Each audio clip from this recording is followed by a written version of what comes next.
7 da manhã em Cabo Verde. Vamos para o primeiro jornal e iniciar com os títulos.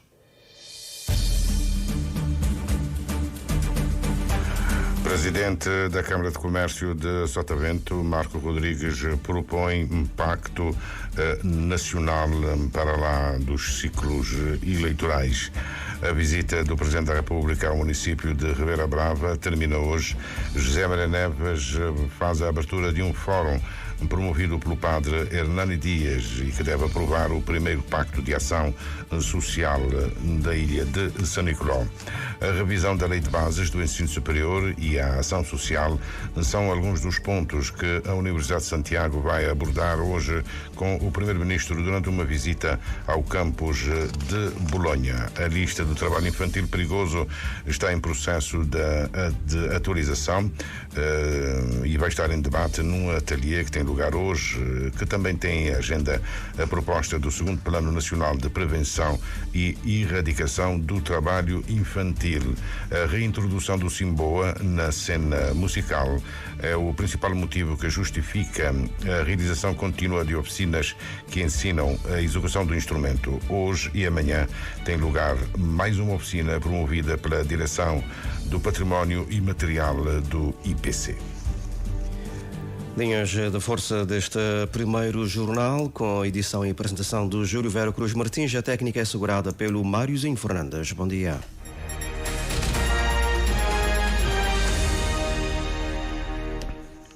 Votos renovados de bom dia, gratos pela preferência que nos dá. O presidente Donald Trump prepara-se para anunciar ainda hoje as novas tarifas alfandegárias sobre vários produtos. Países como o México, o Canadá, a União Europeia e a China estão nesse rol que Donald Trump vai anunciar ainda hoje. Ele próprio define que tem início uma nova era de ouro para os Estados Unidos. A demonstração de força pode abalar a economia mundial e reacender as tensões com os parceiros comerciais dos Estados Unidos. Desde logo, registra-se desde ontem uma subida do preço do petróleo bruto para mercados do futuro, nomeadamente o Brent, de referência para Cabo Verde. O presidente da Câmara de Comércio de Sotavento defende que Cabo Verde deve adotar um novo conceito de desenvolvimento sem apoio orçamental externo. O desafio é lançado pelo presidente da Câmara de Comércio de Sotavento desde Espanha, onde participa no 6º Fórum Mundial de Desenvolvimento Económico Local. Marco Rodrigues considera que a libertação do apoio orçamental externo deve ser entendida como um desígnio nacional em que todos devem participar.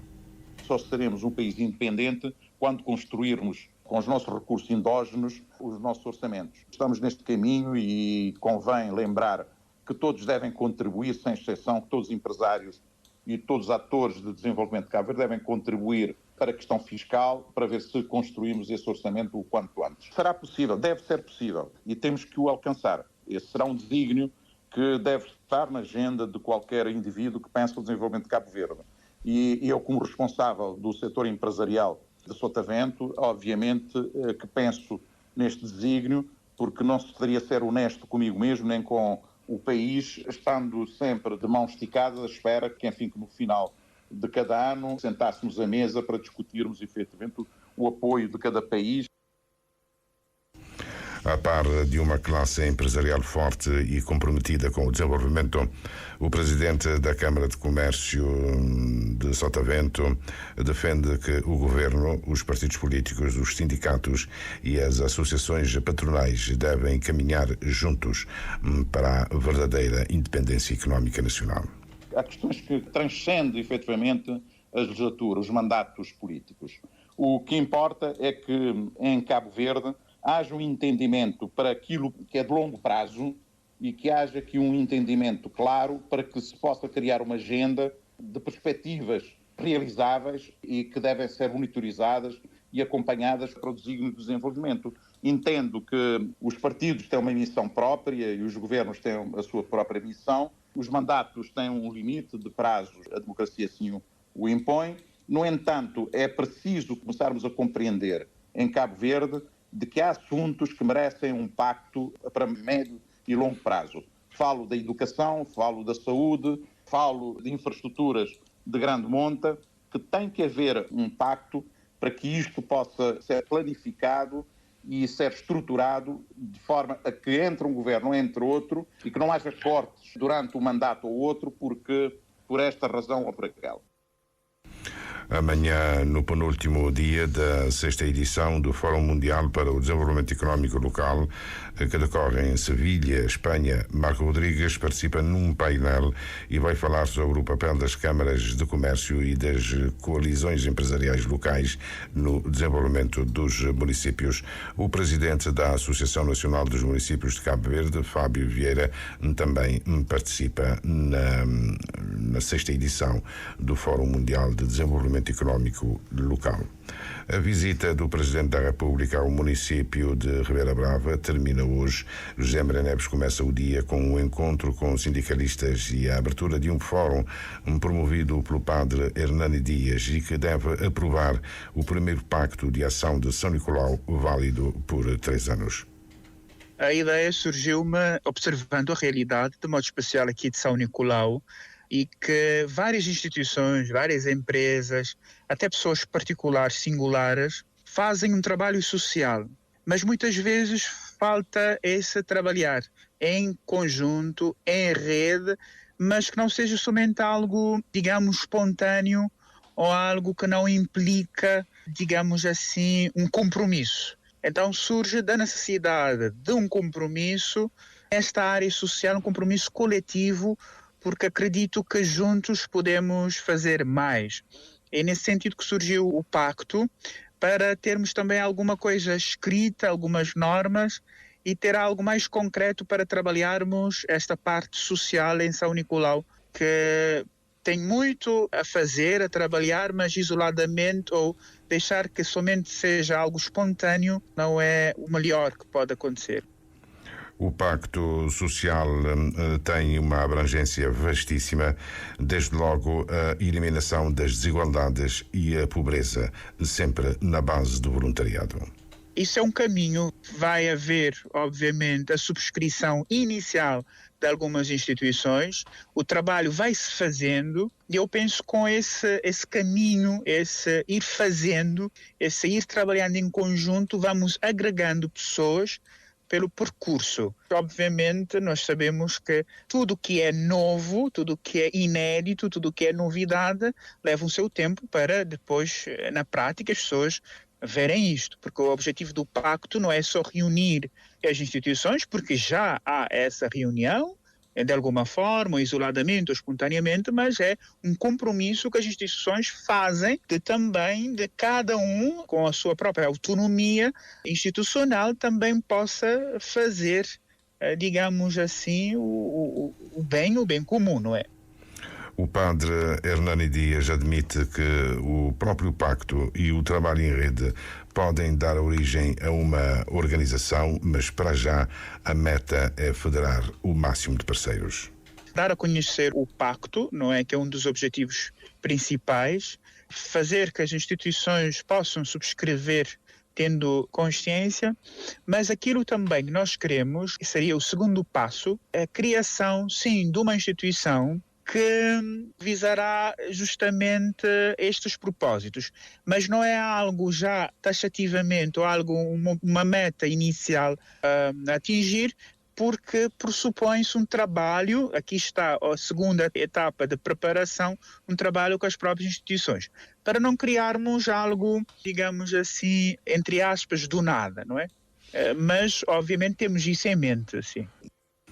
O movimento Unidos contra o Desperdício, o primeiro do género em São Nicolau, É uma das outras iniciativas do Padre Hernani e que tem lançamento previsto para hoje à tarde pelo Presidente da República.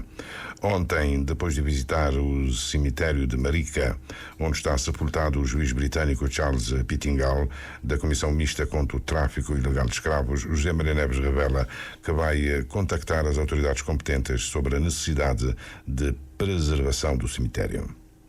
Identificarmos o lugar, fazer arqueologia e valorizar esse espaço histórico para Cabo Verde, até nas nossas relações com o Reino Unido. Um encontro ao fim da tarde com mulheres líderes e empreendedoras encerra a presidência na ilha, no município de Ribeira Brava. A partir da manhã, José Maria Neves vai estar no município de Tarrafal. A revisão da Lei de Bases do Ensino Superior e a ação social são alguns dos pontos que a Universidade de Santiago vai abordar com o Primeiro-Ministro durante uma visita ao campus de Bolonha, na cidade de Assumada, em que Ulisses Correia e Silva faz-se acompanhar do Ministro da Educação, Amadeu Cruz. O chefe do Departamento de Ciências da Educação, Filosofia e Letras reconhece que a ação social é uma das fragilidades do ensino superior. Luís Rodrigues espera ações concretas a Ilson Martins, ações para minimizar os impactos negativos sobre os estudantes. O chefe do Departamento de Ciências da Educação, Filosofia e Letras da Universidade de Santiago destaca que os alunos enfrentam despesas elevadas com propinas, transporte, acesso a livros e alimentação. Por isso, considera Luís Rodrigues essencial abordar o assunto com o governo para encontrar soluções que minimizem essas dificuldades. Portanto, será seguramente uma das questões que estará em cima da mesa, é como poder aumentar a acessibilidade, como poder aumentar também os fatores de permanência no ensino superior. É seguramente uma questão que preocupa a Universidade de Santiago e é seguramente uma questão que preocupa quem tutela o ensino superior e esperamos que deste encontro possam surgir, como disse, ações concretas, planos concretos e ações conjuntas para minimizar os efeitos negativos desta situação. A reitoria da Unisantiago quer também discutir com o governo o ensino superior enquanto processo. Algum debate ou alguma discussão sobre, sobretudo, as leis e os processos que têm regido o ensino superior.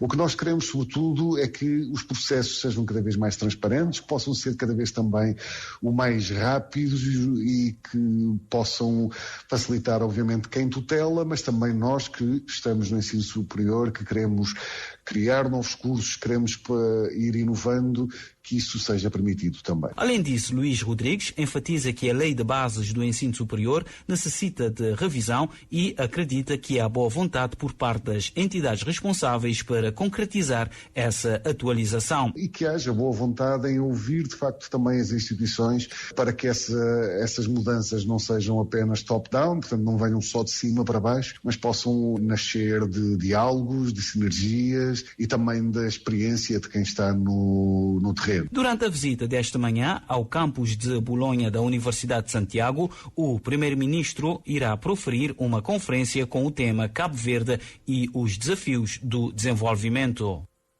A lista do trabalho infantil perigoso está em processo de atualização e vai estar em debate num ateliê que tem lugar hoje e tem na agenda a proposta do segundo Plano Nacional de Prevenção e Erradicação do Trabalho Infantil. A Presidente do ICA lembra que o plano tem caráter intersectorial e por isso mesmo o ateliê conta com a participação de representantes de vários sectores, entre eles a educação, saúde, proteção social e trabalho. Zaida Freitas recorda que o primeiro plano data de 2014, daí a necessidade da sua urgente atualização. Relativamente à lista do trabalho infantil perigoso, não há grandes alterações estruturais. A lista acaba por fazer um enquadramento em que considera pertinente analisarmos outras dimensões, questões relacionadas com o trabalho, por exemplo, em plataformas de redes sociais, o teletrabalho, apresentações artísticas noturnas, que são situações que já se vinha, portanto, a debater e que até então não tinham um enquadramento na lista anterior. E, entretanto, passaram-se praticamente cerca de 10 anos. A presidente do ICA chama a atenção que as equipas de fiscalização devem ter melhor preparação para uma distinção clara entre trabalho infantil e tarefas domésticas, que até fazem parte da formação. É importante desde cedo até as crianças serem habituadas a isto. Agora, há trabalhos que acontecem no contexto familiar e que prejudicam. Por exemplo, se pede a uma criança para ir buscar um garrafão de 5, 10 litros de água, portanto, há determinadas tarefas que põem em causa na cozinha, utilizar alguns utensílios da cozinha. Isto tudo depende da idade da criança e daquilo que se pede, mas as tarefas domésticas devem ser, sim, ensinadas às crianças. Temos situações de crianças que acordam às 5 da manhã, tanto para irem ajudar a família. Mas isto tudo depois põe em causa, não só em termos da prática da atividade em si, mas o facto também da criança acordar muito cedo e depois tem as suas responsabilidades escolares e que muitas vezes não consegue dar conta. Zaida Freitas revela ainda que o segundo Plano Nacional de Prevenção e Erradicação do Trabalho Infantil faz uma aposta muito forte na sensibilização das famílias e das próprias crianças. A reintrodução do Simboa na cena musical é o principal motivo que justifica as continuadas oficinas que ensinam a execução do instrumento. Hoje e amanhã tem lugar mais uma oficina promovida pela Direção do Património Imaterial do Instituto do Património Cultural. A iniciativa pretende valorizar e preservar o Simboa. Enquadra-se no projeto Angélica Vaz de salvaguarda do Simboa, elevado em 2022 à categoria de Património Imaterial de Cabo Verde. Reintroduzir o Simboa no cenário musical e permitir que novas apropriações possam ser criadas a partir do instrumento para evitar o seu desaparecimento. São os motivos que, conforme a diretora do Património Imaterial do Instituto do Património Cultural, Carla Semedo, justificam a realização das oficinas iniciadas em 12 de março. Que tanto gerações mais novas como gerações mais idosas consigam fazer uso do Simboa, além do uso tradicional, que é o Simboa associado ao ritmo, ao gênero musical batuque, mas que outras sonoridades possam ser feitas como forma de garantir a salvaguardar, ou seja, preservar, fazer com que o instrumento ele continue vivo. Então, nesse sentido, a oficina ela visa, por meio dessa transmissão, dessa capacitação dos formandos, permitir que ela seja por meio conhecida e que ela possa também ser apropriada e utilizada dentro do contexto musical. A formação ministrada pelo mestre e tocador de Simboa Pascoal de São Domingos abrange um público específico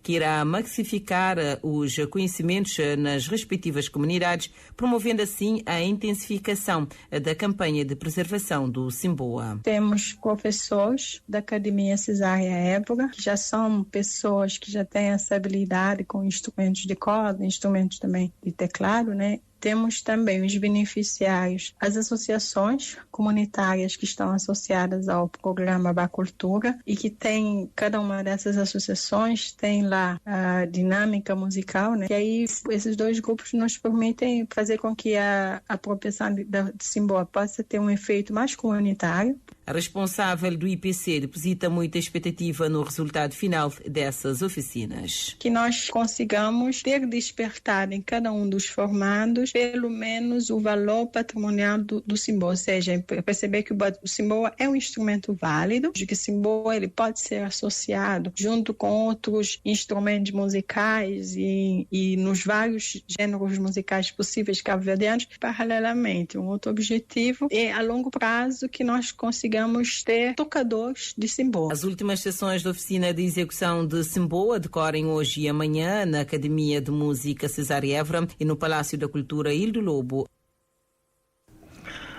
A junta militar no poder no Níger liberta ministros do governo deposto. No entanto, o ex-presidente Mohamed Bazoum ainda está detido, apesar das demandas globais para a sua libertação.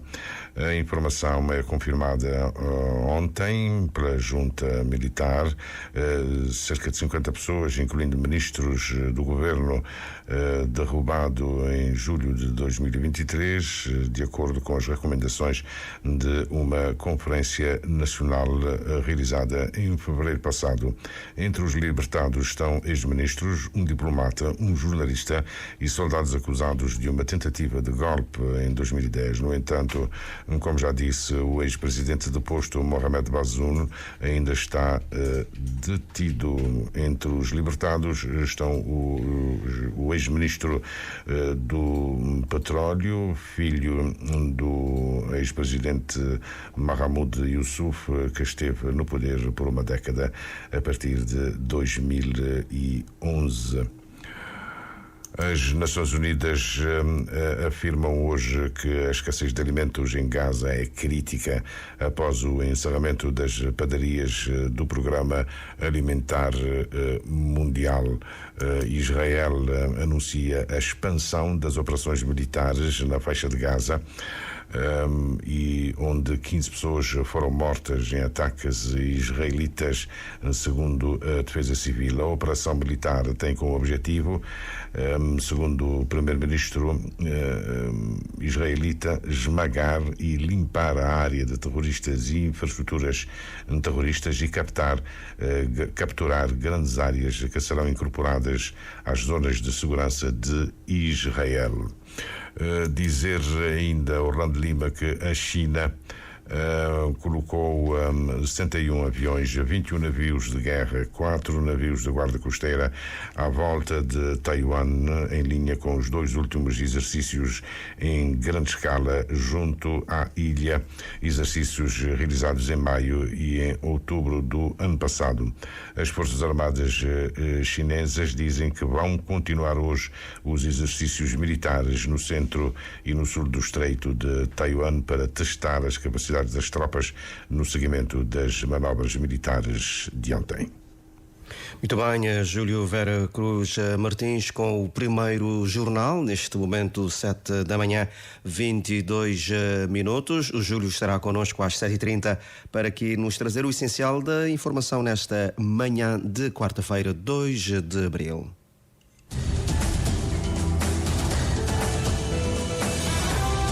Mais informações em www.rtc.cv e na aplicação RTC Mobile. RCV, o rigor da notícia e o melhor da informação a cada hora.